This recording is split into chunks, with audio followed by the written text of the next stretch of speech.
కార్మికులు నడుచుకుంటూ వలస కార్మికులు పాపం వందల కిలోమీటర్లు నడుచుకుంటూ పోయిన మాట కూడా వాస్తవం. ఇది అక్షర సత్యం. కానీ ఇవాళ సిగ్గు లేకుండా వాళ్ళు మాట్లాడే మాటలు, ఎందుకంటే వాళ్ళకు మన బలహీనత మీద అంత నమ్మకం.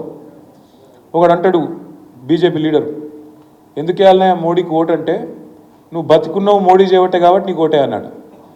అంటే నేను సావగొట్టనందుకు ఓటేయాలన్నట్టు. ఇప్పుడు నేను చంపలేదు నేను కాబట్టి నువ్వు నాకు ఓటేయాలి. ఇది ఒకటి గురూరు. ఇంకొక ఆయన ఉన్నాడు ఇక్కడ, మహానుభావుడు, సికింద్రాబాద్ ఎంపీ కిషన్ రెడ్డి.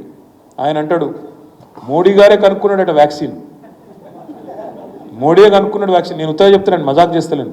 ఆయన స్వయంగా చెప్పిండు, మోడీ కనుక్కున్నాడు వ్యాక్సిన్, ధైర్యంగా కనుక్కున్నాడు, ఆయన కనుక్కున్నాడు కాబట్టి బతికిచ్చిండు అని చెప్పి ఆయన మాట్లాడతాడు. ఎంత గలీజ్ అనిపిస్తుంది అంటే కొన్ని కొన్ని మాటలు వింటే ఎంత బాధ అనిపిస్తుంది అంటే. ఇంకొకడేమో అసలు మోడీ దేవుడు అంటాడు.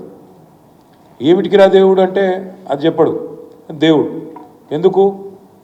ఈ దేశంలో ఉండే కార్మికులను సావగొట్టినందుకు, కర్షకులను సావగొట్టినందుకు, ఈ దేశంలో ఉండే మధ్యతరగతి పేద ప్రజలను సావగొట్టినందుకు దేవుడు.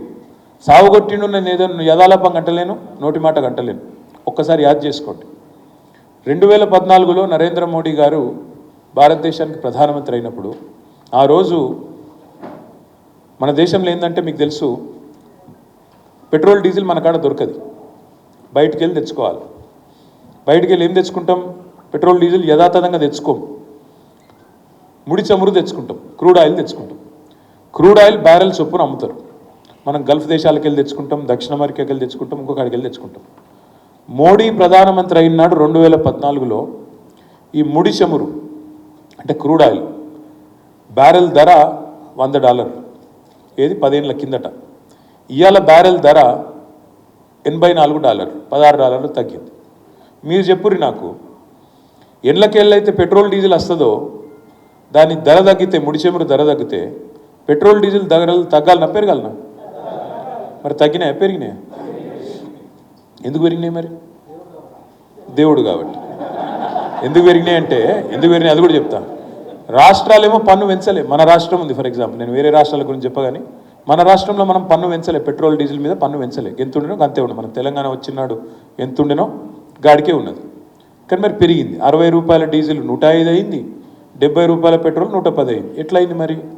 మోడీ గారు అదనంగా సుంకాలు వేసిండు, సెస్సుల పేరు మీద సుంకాలు, సెస్సులు, అడిషనల్ ఎక్సైజ్ డ్యూటీలు.